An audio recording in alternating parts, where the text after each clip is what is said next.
अस्सलाम वालेकुम नाज़रीन, आऊं आहियां मोहम्मद उस्मान मल्ला। सर्वेच न्यूज़ जे सभिनी ॾिसंदड़नि खे भलीकार। बुलेटिन में शामिल कंदासीं हिन वक्त जी हिकु अहम ख़बर।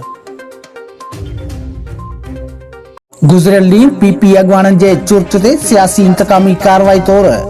एसएसपी ज़िला शहीद बेनज़ीराबाद जे हुक्म ते समूरे ज़िले जी पुलिस साण करे 25 खां मथे पुलिस मोबाइलनि, 2 बसनि ऐं वीगो गाॾियुनि ऐं लेडीज़ पुलिस साण करे जमाली बिरादरी जे चङे मुड़स ऐं फंक्शनल लीग जे मरकज़ी अॻवान फ़कीर मोब ख़ान जमाली जे ॻोठु कुंबली माते चढ़ाई करे चादर ऐं चौदीवारी जो तक़दुस पाईमाल कयो ऐं बिना कंहिं जवाज़ जे फ़कीर मोब ख़ान खे गिरफ़्तार करण आई, जिते जमाली क़ौम समेत भरपासे जे समूरी बिरादरियुनि जा चङा मुड़स पंहिंजे राज समेत फ़कीर मोब जे ओताक ते पहुची विया। अहिड़ी कशीदगी ऐं ख़तरनाक सूरतहाल ॾिसी फ़कीर मोब ख़ान जमाली ऐं संदसि पुट सलीम जमाली पाण मुरादो गिरफ़्तारी पेश कई, जॾहिं त फंक्शनल लीग अॻवान फ़कीर मोब ख़ान जमाली जे गिरफ़्तारी ख़िलाफ़ सिंध जे मुख़्तलिफ़ शहरनि समेत बखर जमाली में जमाली बिरादरी समेत सियासी समाजी ऐं मक़ामी अॻवाननि पारां एहतजाज करे ज़बरदस्त रैली कढी वई, जंहिंमें गस्टा तालका न्यू सैदाबाद खजानची जाफर जमाली, सुभान जमाली, फारूक अहमद जमाली, शाहजहान जमाली, हुरमुजाद फोर्स जे कारकुन फ़कीर अली हसन जमाली, नवाज जमाली, मुजफ्फर जमाली, अली हसन काका, गुल हसन खासकेली,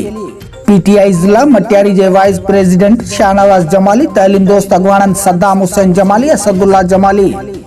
सोशल वर्कर मीर महबूब हुसैन, बखर जमाली न्यूज़ जे चीफ एडमिन इमरान खान समेत इलाइक़े जे ॿियनि राज जिनमें खासकेली, काका, उॼण, मंगणार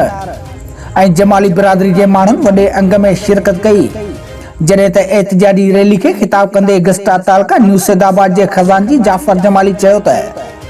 साइन बोर्ड लॻाइण जे एतिराज़ तां पीपी वारनि फ़कीर मोब ख़ान जमाली ख़िलाफ़ सियासी इंतकामी कार्रवाई शुरू करे ॾिनियूं आहिनि। मथस कूड़ा केस दाख़िल कया पिया वञनि। दुनिया ॼाणे थी त फ़कीर मोब जमाली निर्दोष आहे।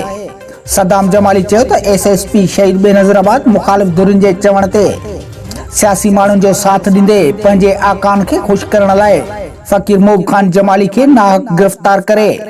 पंहिंजे वर्दीअ जी साख ख़राब कई आहे। समाजी अॻवान डॉक्टर मुहिउद्दीन जमाली चयो त मोब ख़ान जमाली खे अकेलो न सम्झो वञे, समूरी जमाली बिरादरी साणस गॾु आहे। होॾां पीटीआई ज़िला मटियारी जे वाइस प्रेसिडेंट शाहनवाज जमाली चयो त खॾर थाणे जो एसएचओ मुख़ालिफ़ पार्टी जी वंगार वहण बदिरां पंहिंजो क़िबलो दुरुस्त करे न त अदालत जो दर खड़काइण ॼाणूं था। ॿिए तरफ़ एहतजाजी रैली जे अॻवाननि जाफर जमाली, मोहम्मद आलम जमाली ऐं मयुद्दीन जमाली अपील कंदे चयो त वज़ीर आला सिंध सैयद मुराद अली शाह ऐं आईजी सिंध पुलिस नोटिस वठी जमाली बिरादरी जे चङे मुड़स ऐं फंक्शन लीग अॻवान फ़कीर मोब ख़ान जमाली ते कयल कूड़ा केस ख़त्म करे खेस बरी कयो वञे। हुननि चयो त एसएचओ खॾर ऐं एसएसपी ज़िला शहीद बेनज़ीराबाद सियासी वंगार वहण ते संदन ख़िलाफ़ कार्रवाई कई वञे ऐं जल्द खां जल्द खेनि बरतरफ़ कयो वञे, जे न त ॿी सूरत में एहतजाजनि मेरान हाईवे बंदि करे एहतजाजी मुज़ाहिरो कयो वेंदो।